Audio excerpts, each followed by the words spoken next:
திராவிட முன்னேற்ற கழக அரசு ஒரு விஷயத்த பொய்ன்னு தெரிஞ்சும் அழுத்தமா சொன்னா அதை உண்மைன்னு மக்கள் நம்பிடுவாங்கன்னு நினைக்கிறாங்க.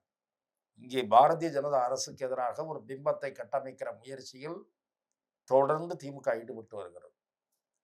மத்திய நிதியமைச்சர் மரியாதைக்குரிய திருமதி நிர்மலா சீதாராமன் அவர்கள் அவர் சென்னைக்கு வருகை தருகிற போது பல அமைப்புகளில் ஊடக விவாதத்திலும் சரி அல்லது அரசு நிகழ்ச்சியிலும் சரி அவர் பங்கேற்கிற எந்த ஒரு நிகழ்ச்சியாக இருந்தாலும் தமிழ்நாட்டுக்கு என்னென்ன திட்டங்கள் வழியாக எவ்வளவு நிதி இதுவரை கிடைத்திருக்கிறது, இந்த 10 ஆண்டுகளில் கிடைத்திருக்கிறது, கடந்த 5 ஆண்டுகளில் கிடைத்திருக்கிறது என்பதையெல்லாம் தரவுகளோடு புள்ளி விவரங்களோடு விளக்கியிருக்கிறார்.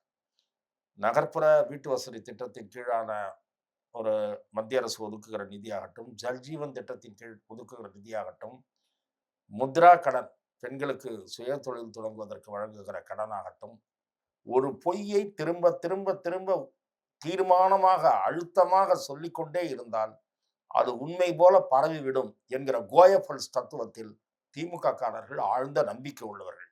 ஆகவே அதை ஒரு கோயபல்ஸ் பிரச்சாரம் என்றுதான் நான் அதை பார்க்கிறேன்.